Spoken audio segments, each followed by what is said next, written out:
Ciao a tutti da Manuel. Oggi vedremo come realizzare una parete colorata. Per prima cosa mettiamo ai margini della parete un nastro a bassa adesione, in modo tale che non strappi la pittura sotto. Lo mettiamo bene a filo in questo modo.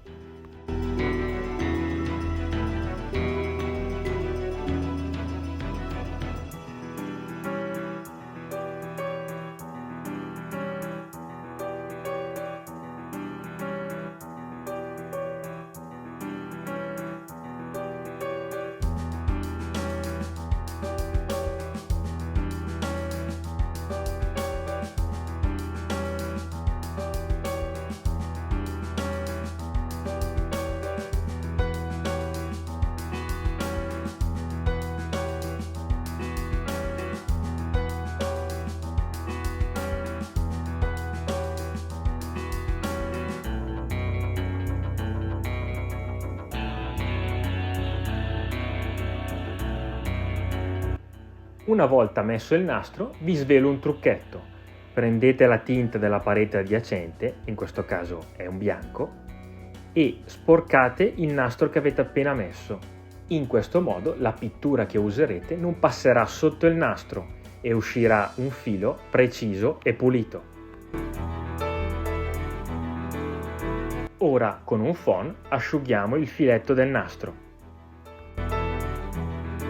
Successivamente prepariamo la nostra pittura, prendiamo gli attrezzi, noi in questo caso useremo un rullo a pelo raso in quanto la parete è liscia, e proteggiamo le pareti adiacenti con una bobina di nastro carta. Partiamo con la prima mano dell'idropittura colorata. Innanzitutto prendiamo il nostro rullo e usiamo una pertica e rulliamo tutta la parete.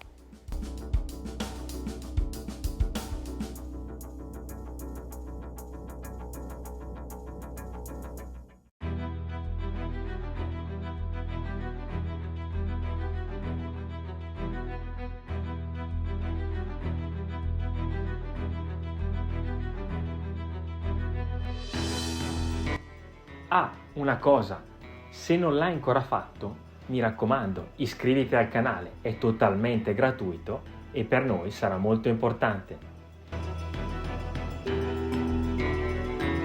E voi, di solito, come avete affrontato questo tipo di lavoro? Scrivetemelo nei commenti.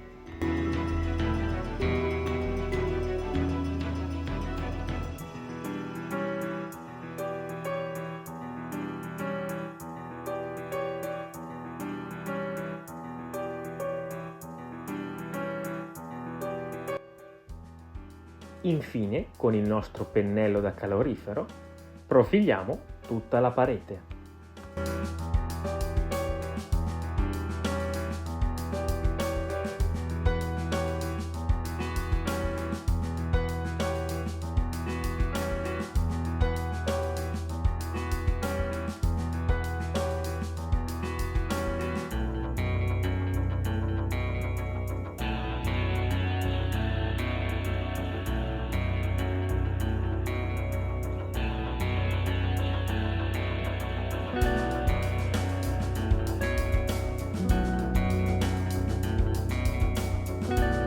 Asciugata la prima mano, procediamo con la siliconatura dei coprifinestra e battiscopa.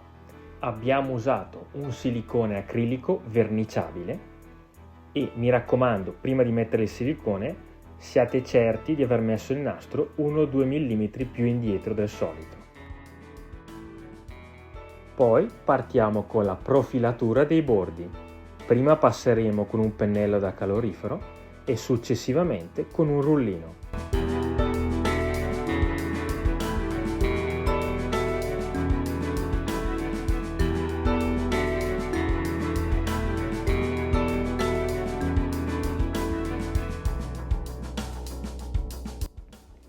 Infine, rulliamo tutta la parete.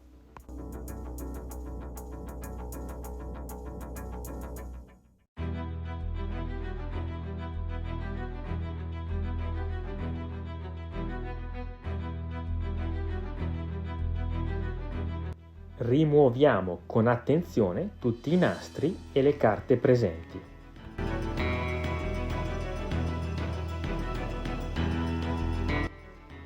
Ecco il risultato finale. Alla prossima, ciao!